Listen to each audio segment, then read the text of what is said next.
Saludos amigos, gracias por la amabilidad de la compañía. Soy Cristino del Castillo.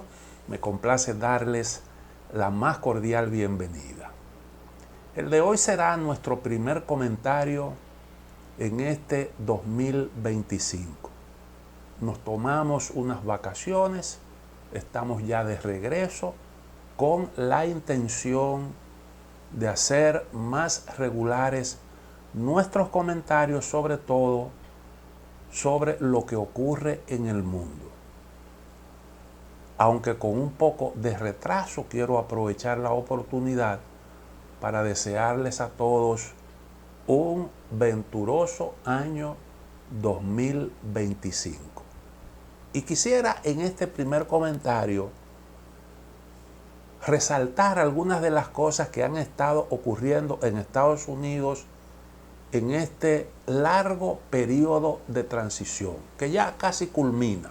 Los ojos están puestos en Donald Trump y su regreso a la Casa Blanca para un segundo periodo de gobierno. Eso ocurrirá ya dentro de poquito. Y la gente está enfocada justamente en eso. Hay muchas expectativas.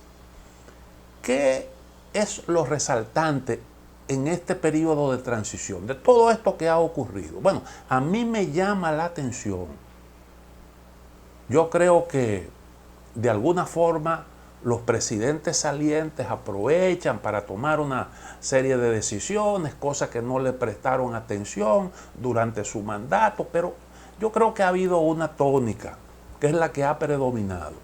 Biden ha hecho un gran esfuerzo por de alguna forma comprometer la futura gestión de Donald Trump, imponiéndole la continuidad de algunas de sus políticas. Se pudiera decir incluso que con el objetivo un poco de complicarle las cosas. Y podemos citar tres ejemplos concretos.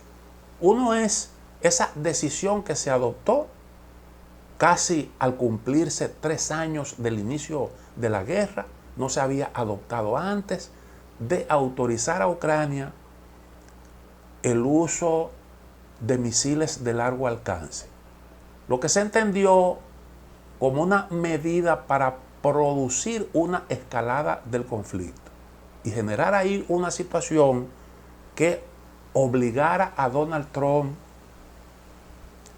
a mantener una posición con respecto a Rusia, que es la que han venido impulsando los demócratas desde el poder.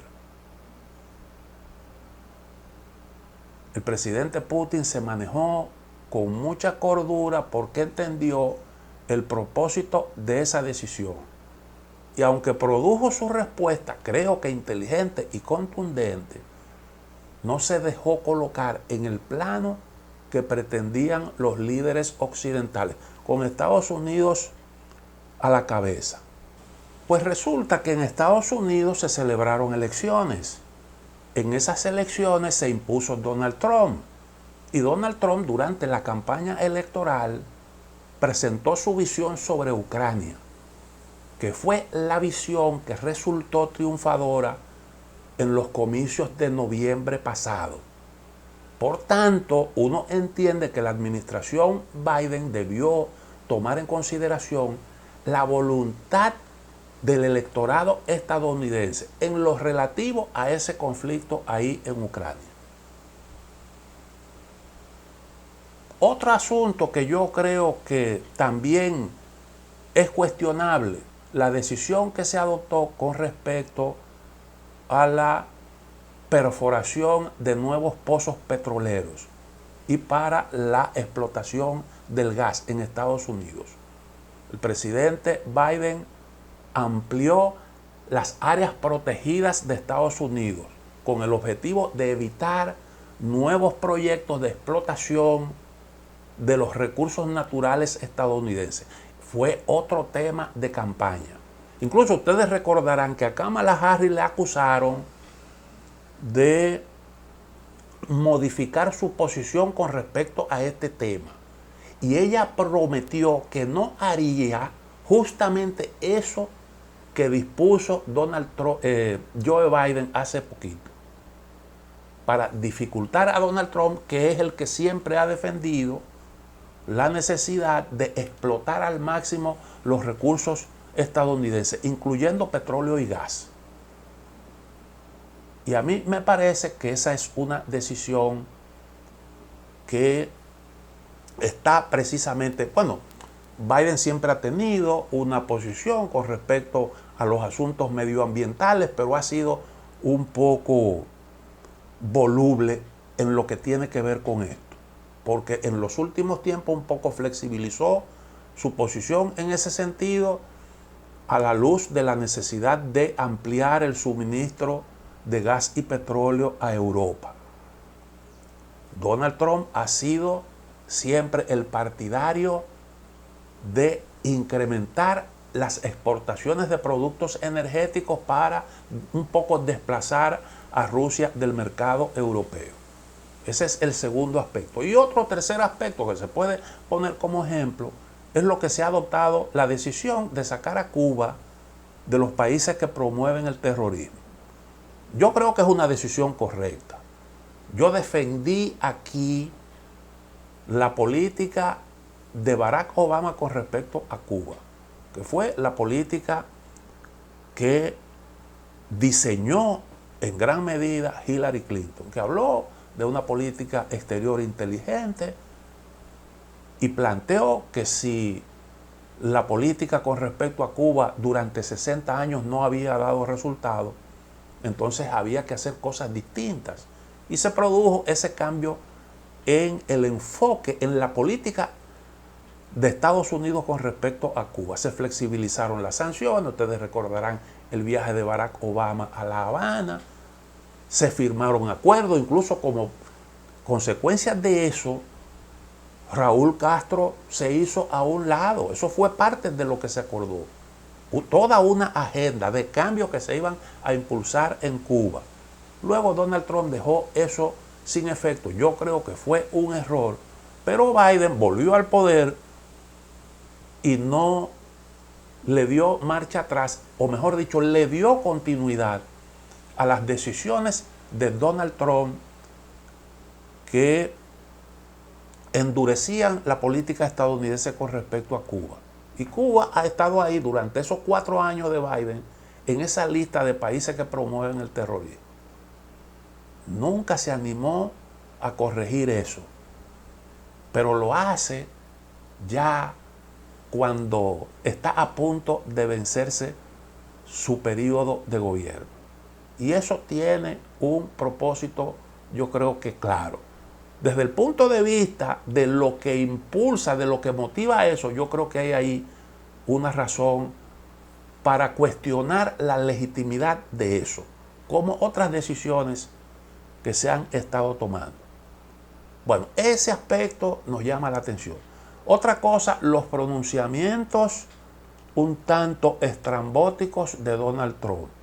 Esos que han levantado esa gran polvareda. Lo de Groenlandia, lo de Canadá, el Canal de Panamá, el Golfo de México. Donald Trump es un político que no es tan fácil de descodificar. Sus pronunciamientos muchas veces tiene una serie de planteamientos que parecen erráticos y propios de políticos principiantes, de políticos sin ningún tipo de experiencia y de políticos como que no saben lo que tienen entre manos. Yo creo que para todo el mundo resulta claro, incluyendo para el propio Donald Trump, que es muy difícil que Canadá se convierta en el Estado 51 de la Unión Americana. Y entonces uno tiene que preguntarse, ¿pero por qué Trump se expresa en esa forma? Dándole la oportunidad a sus adversarios de que lo presenten como un político sin experiencia. Y algunos han hablado de las pretensiones expansionistas de Estados Unidos. Trump sabe perfectamente que es difícil que Canadá pueda dar ese salto. Pero ¿por qué lo hace? ¿Por qué lo dice? Yo creo honestamente que detrás de ese pronunciamiento hay una especie de ironía. Donald Trump como empresario es un hombre que sabe muy bien dónde golpear, dónde es que duele. Y ustedes recordarán, él amenazó con imponerle aranceles a los productos canadienses de exportación. Eso generó en Canadá mucha preocupación en el gobierno de Justin Trudeau. Y Justin Trudeau ha estado o estuvo maniobrando para entenderse con Trump una vez éste se instalara en la Casa Blanca. Y una de las decisiones que intentó fue echar a un lado a Chrystia Freeland. Chrystia Freeland se desempeñaba como la ministra de Finanzas. Es una señora que tiene una historia interesante, mucha influencia en Canadá, mucha influencia. Fue periodista, es periodista de formación, trabajó en medios de comunicación importantes, incluyendo el Financial Times. Y precisamente cuando ella perdió su puesto en el Financial Times, el señor George Soros la contrató o le propuso, la nominó para escribir una biografía autorizada, que es un proyecto que no llegó a cuajar. Pero ahí se establecieron unas relaciones. Freeland, George Soros.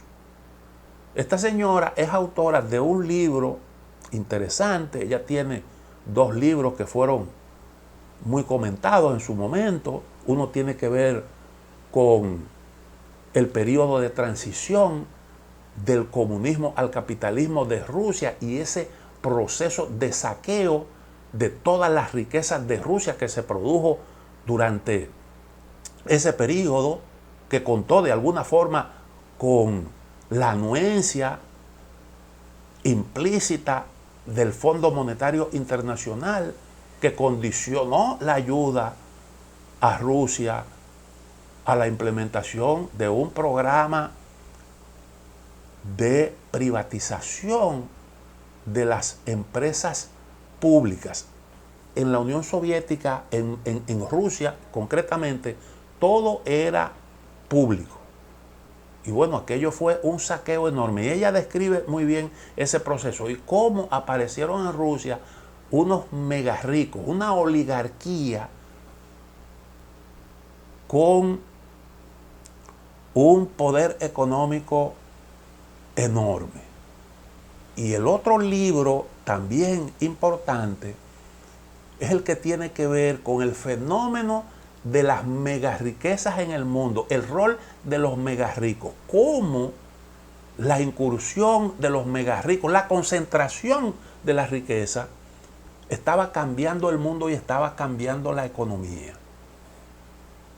Esa tremenda influencia de la gente adinerada en la política de los distintos países, con un peso enorme en la política global. Y curiosamente, Freeland estableció unas relaciones primarias con uno de esos mega ricos, George Soros, que es un hombre sindicado como el padre de las revoluciones de colores en el mundo.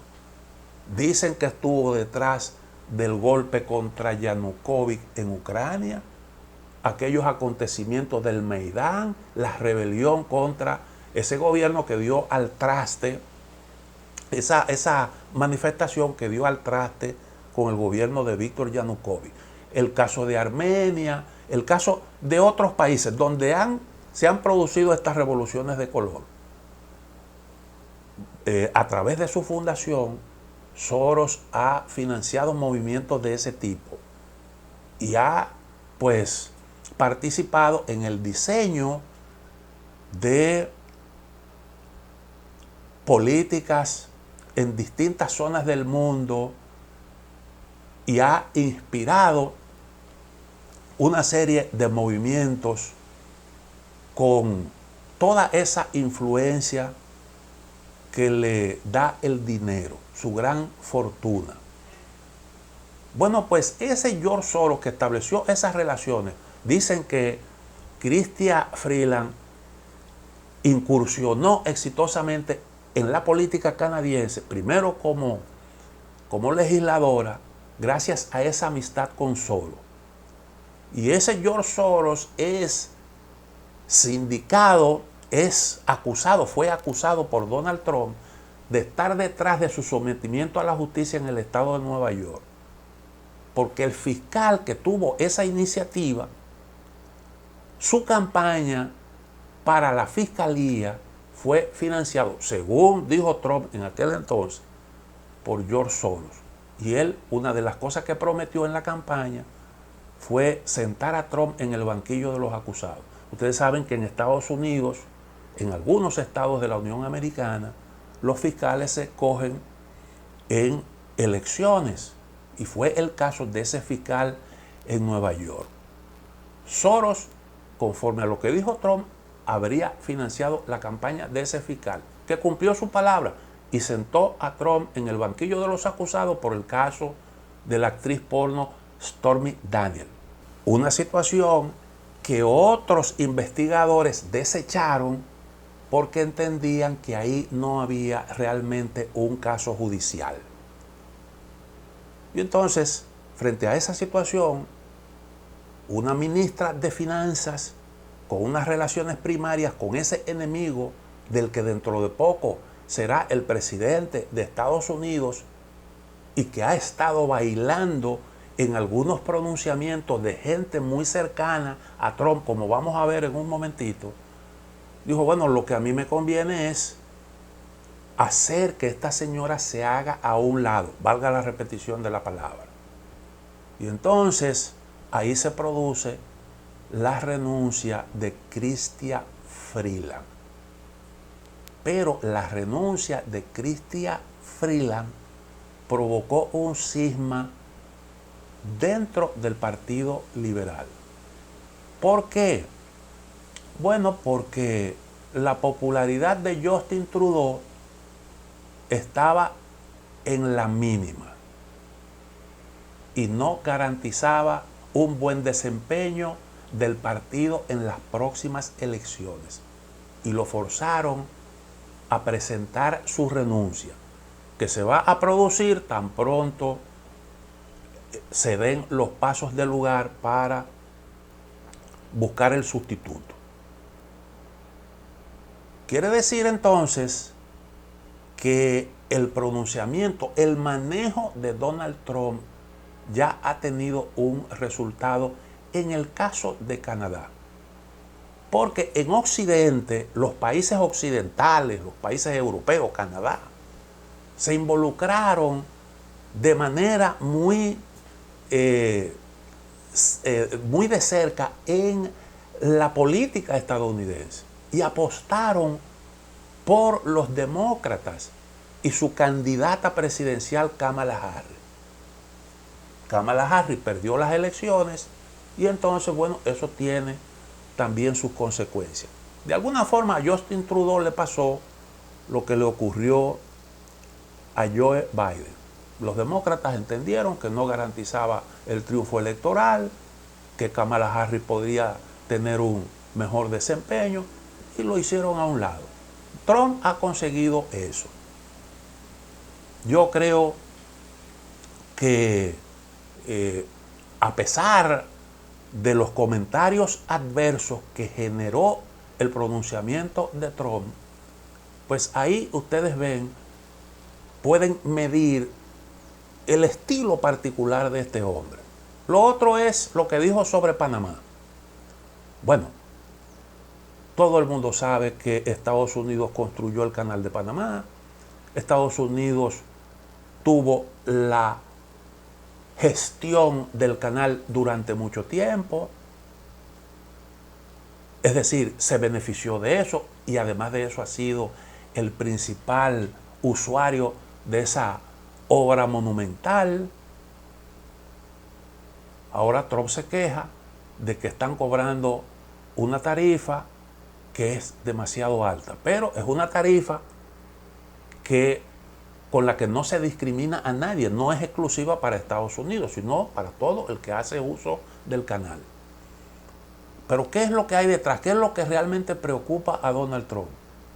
Bueno, yo creo que ese pronunciamiento se puede entender como un puñetazo por la penetración, por la fuerza con la que ha estado penetrando en la región el régimen de Xi Jinping, el gobierno, la República Popular China.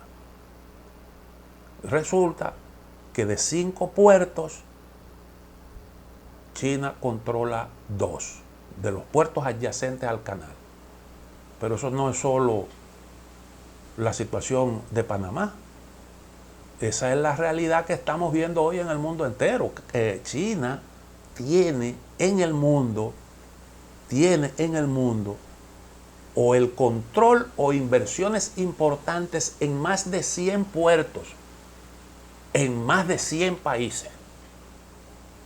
Mientras Estados Unidos hacía la guerra después de la caída de la Unión Soviética, un esfuerzo por reorganizar geopolíticamente al mundo y asegurar su predominio como principal potencia, China hacía los negocios e iba avanzando.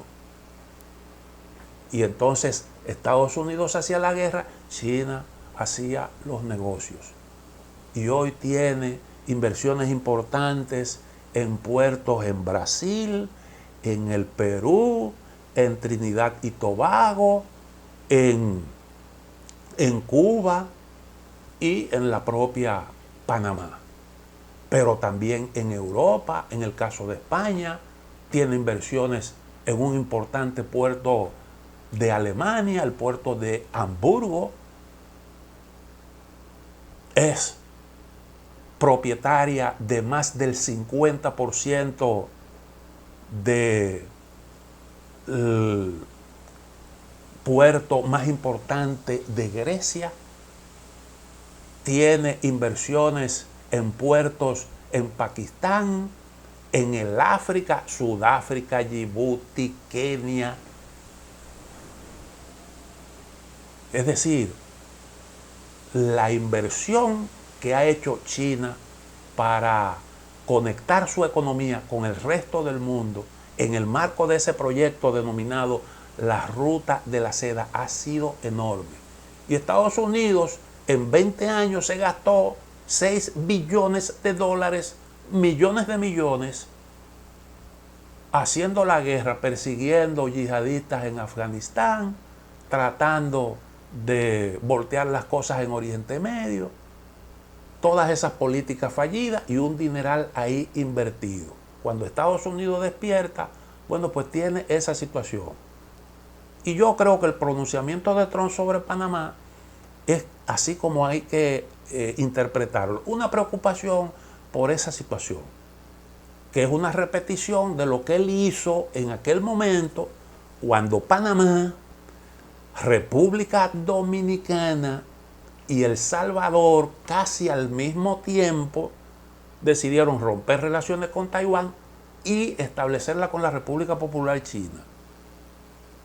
En ese entonces Trump, que era el presidente, llamó a consulta a sus embajadores como una manera de hacer la advertencia, de tratar de frenar ese proceso de penetración de China en Latinoamérica.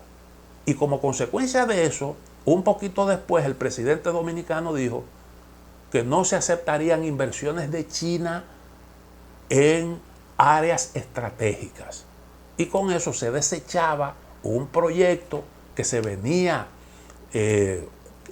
manejando de la construcción de un puerto en la zona de Manzanillo. Y entonces después se hicieron unos arreglos ahí con capital estadounidense para impulsar ese proyecto. Pero eso quedó sin efecto, algo que era de interés del gobierno de China. Y ahora, bueno, pues un poco se repite la historia con un pronunciamiento como este por parte de Donald Trump. Lo que tiene que ver con Groenlandia, ahí hay una situación realmente que es un poco hasta, yo diría que risible, porque resulta que Estados Unidos tiene presencia militar allí, en esa que es la isla más grande del planeta, con más de 2 millones de kilómetros cuadrados. Tiene una base militar desde el año 51, si la memoria no me falla. ¿Y de qué ha servido esa presencia militar? Absolutamente de nada. O digamos de muy poco, porque resulta que mientras Estados Unidos tiene esa presencia militar ahí, China se las ingeniaba para firmar acuerdos y explotar los recursos naturales de Groenlandia.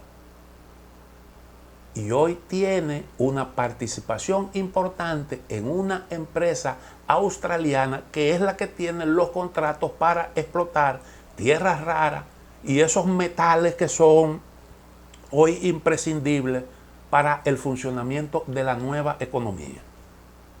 Y esa es la realidad, esa es la realidad. Entonces, cuando Donald Trump dice, bueno, nosotros queremos comprar Groenlandia, eso no es nuevo. Eso no es nuevo.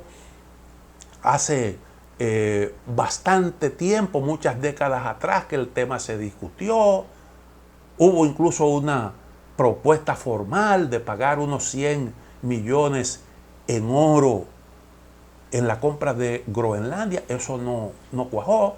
Significa que Estados Unidos siempre ha visto la importancia estratégica de esa isla, pero quien avanzó con asuntos muy puntuales, invirtiendo y explotando los recursos de ese territorio, ha sido China. Y entonces, cuando se ve la creciente importancia estratégica de Groenlandia, ahí se está desarrollando ya las denominadas rutas del Ártico. En eso trabaja China, en eso trabaja Rusia, que tiene también ahí territorio vecino a esa zona del planeta. Y entonces esas son cosas que pues están generando ese cierto atraso de Estados Unidos en asuntos geoestratégicos. Preocupan a Donald Trump. Y es lo que está en el fondo del pronunciamiento. Eso, bueno, ustedes están vendiéndole Groenlandia a China y están permitiendo que China aproveche esos recursos que hoy son importantísimos.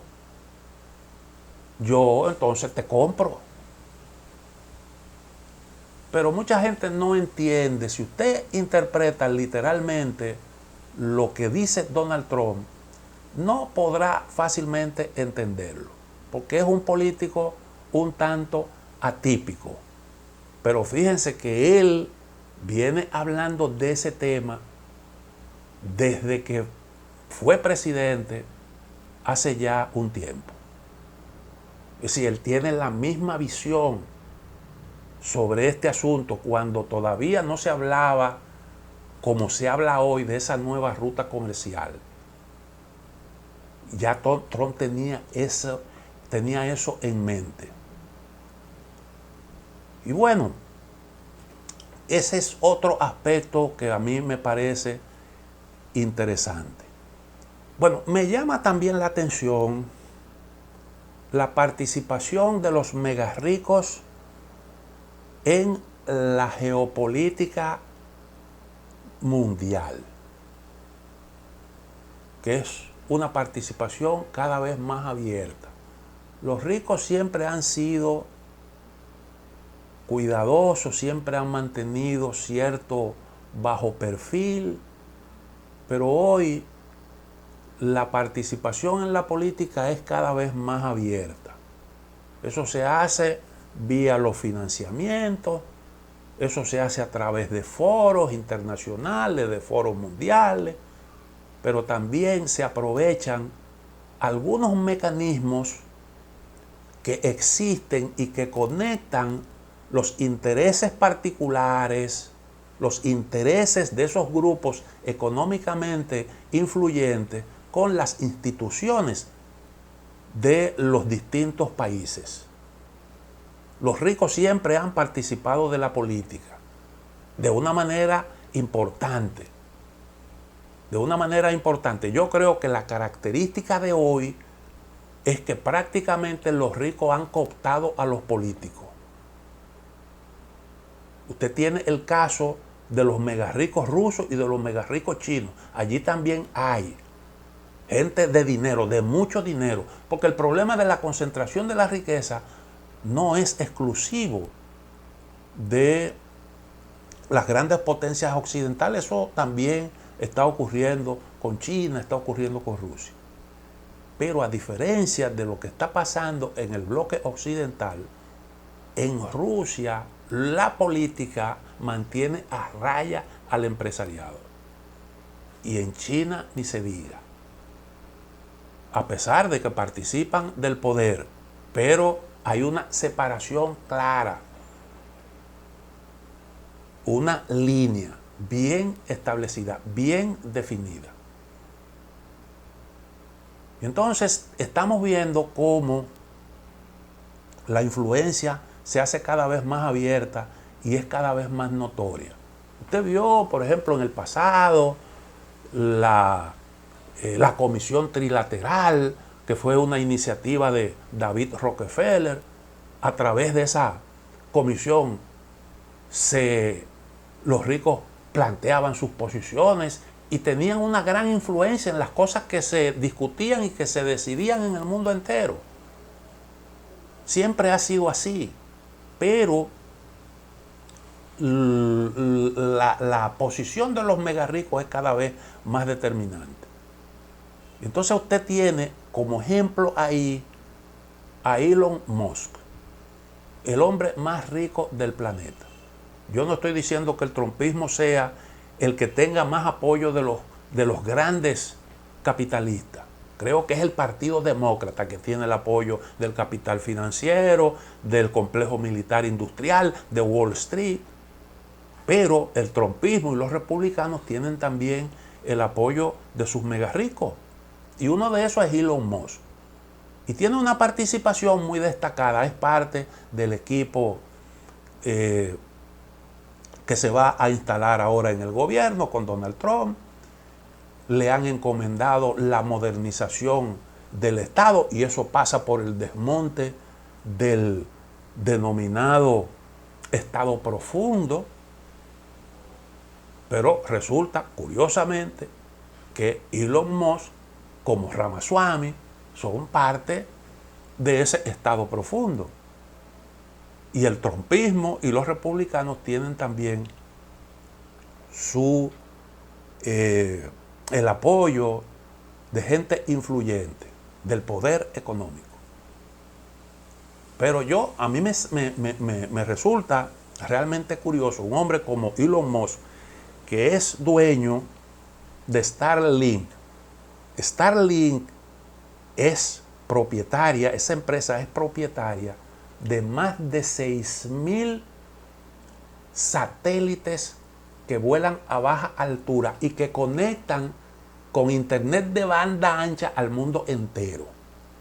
Y eso es fundamental hoy, tanto para las cuestiones militares como para el funcionamiento de la nueva economía, porque hoy todo está prácticamente conectado al internet.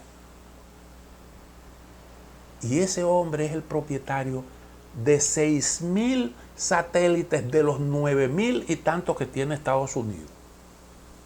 Son cerca de 10.000 los que están ahora mismo en órbita.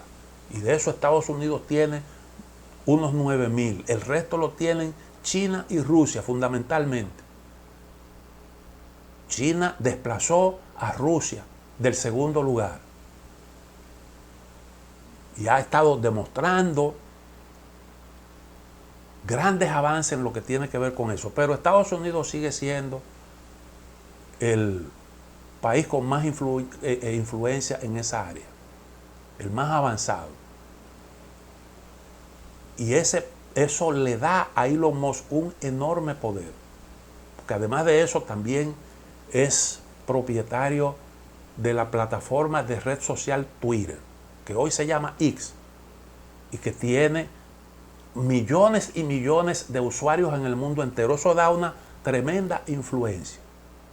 Entonces usted ve el protagonismo de Elon Musk, que acusa al primer ministro británico de haber ocultado delitos sexuales que involucraban a menores cuando era fiscal en Reino Unido, que acusa a George Soros y a Bill Gates, otros dos multimillonarios mega ricos, de ser los responsables de esas políticas que se han estado implementando en Europa, incluyendo la política migratoria y el impulso de la agenda, de esa agenda globalista, como le llaman. Y ha hecho graves señalamientos contra gente de ese tipo, gente muy influyente. Y todo eso, proveniendo de un hombre como Elon Musk, tiene una gran repercusión. Pero las cosas no se paran ahí. Elon Musk ha exhortado a los alemanes a votar por Alternativa por Alemania. Alternativa por Alemania, un partido que los indican de ser de la ultraderecha, supuestamente neonazista, pero hoy, bueno, pues estigmatizan a cualquiera que no comulgue con las políticas que se están impulsando desde el poder. Y Alternativa por Alemania, por poco la proscriben. Poco faltó para que la proscribieran. Y hoy se perfila como la segunda fuerza política de Alemania.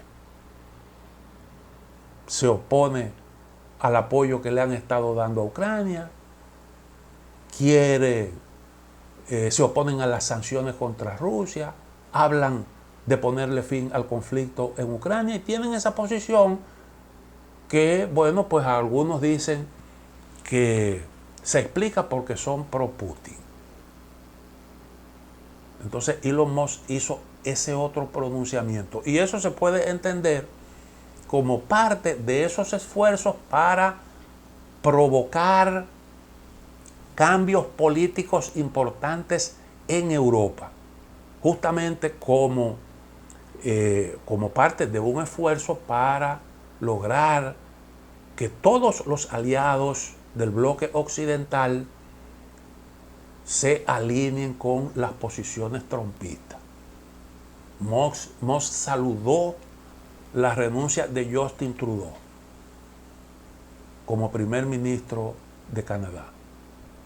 Y entonces este es otro aspecto que a mí me parece que es resaltante de todo esto que estamos viendo en la política estadounidense.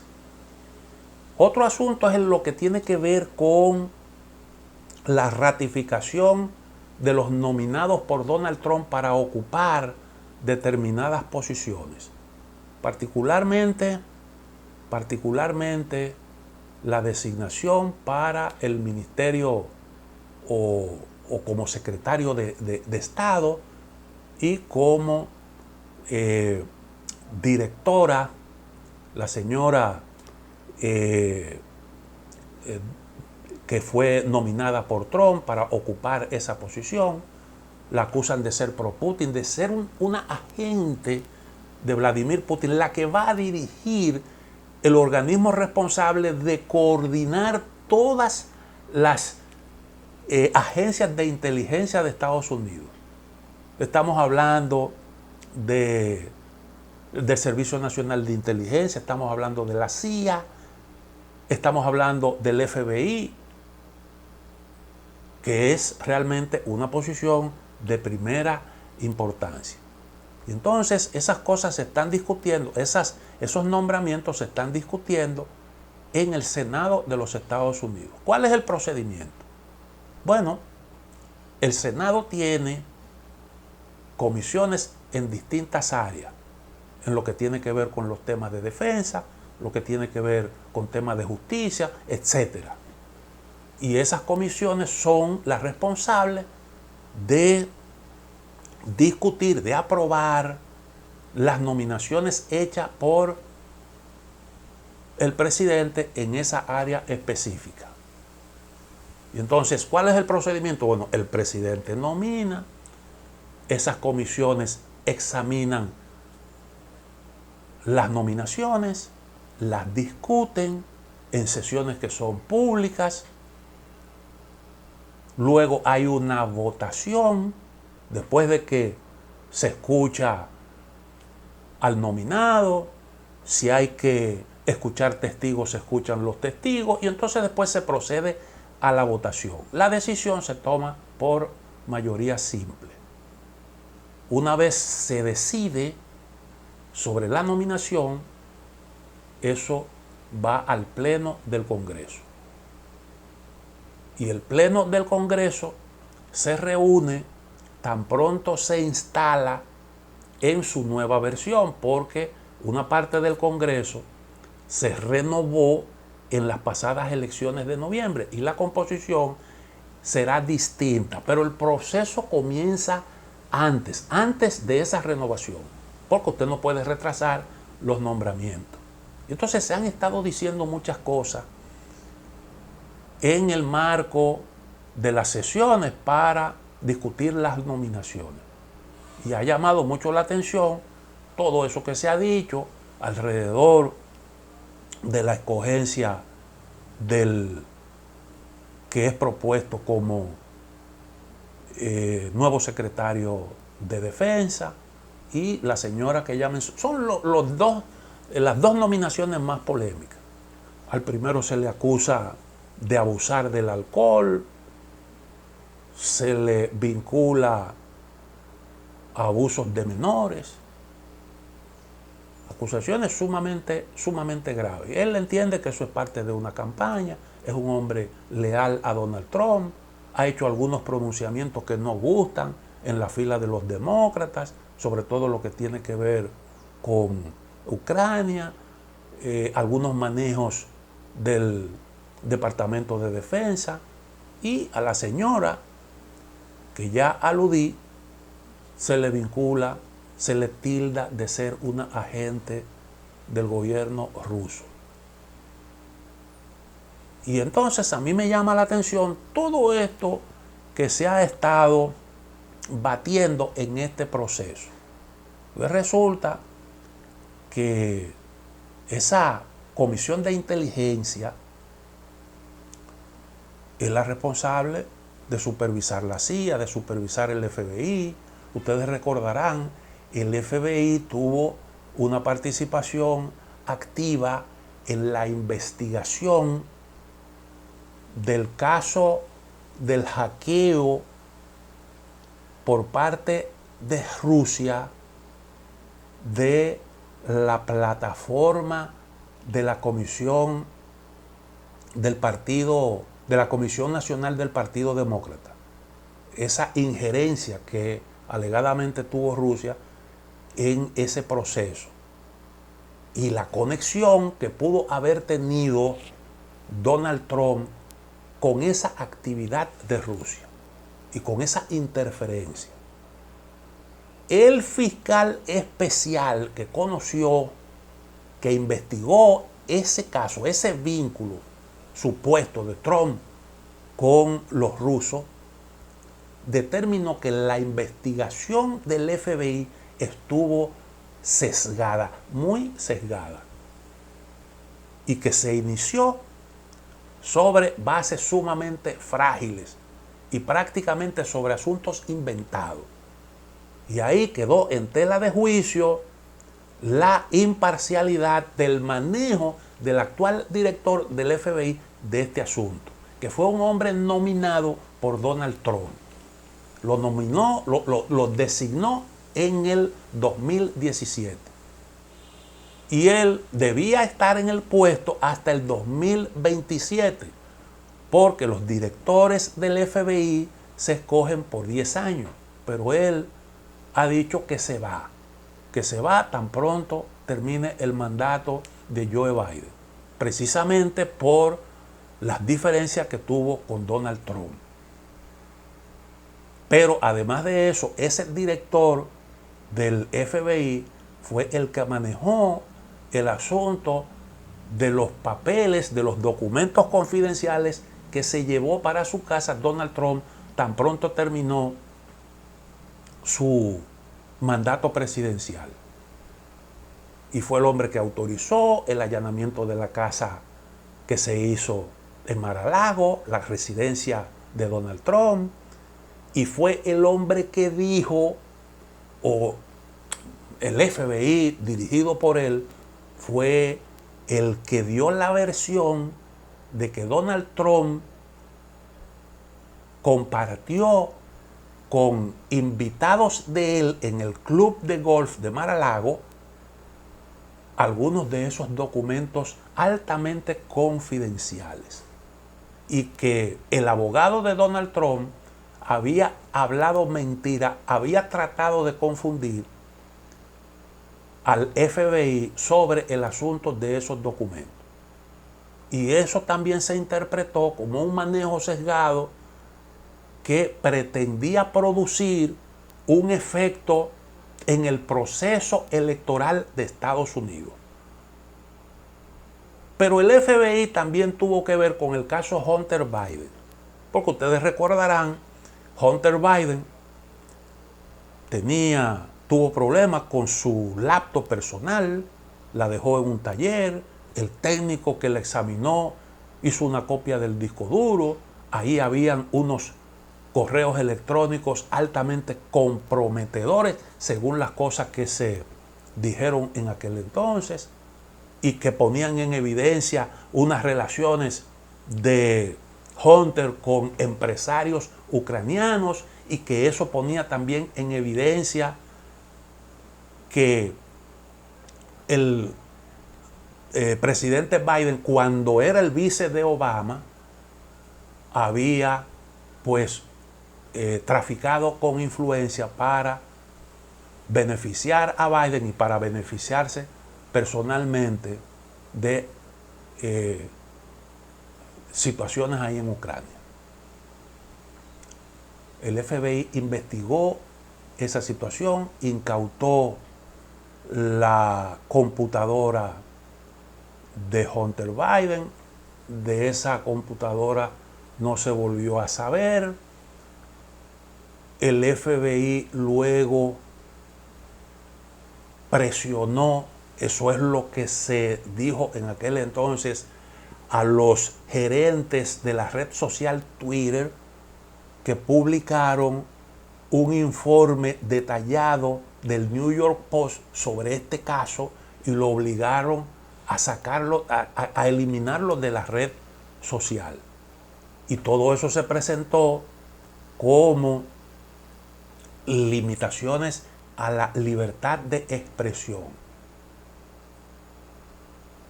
Y entonces ustedes recordarán las cosas que dijo Elon Musk después que él compró precisamente esa red social.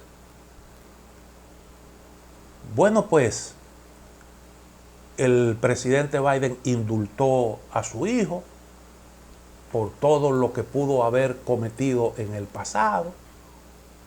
Lo indultó a su propio hijo, una decisión que ha sido bastante criticada, pero al FBI se le cuestiona por el manejo de eso, por cómo manejó lo relacionado, lo vinculado con Trump, y cómo manejó con algún sesgo también el caso de Hunter Biden y el propio caso del presidente Biden, porque Biden también se llevó unos documentos confidenciales y lo tenía en un vehículo en su residencia en Delaware, en un garaje, en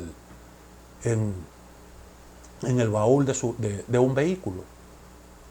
Sin embargo, ese caso se manejó de una manera diferente.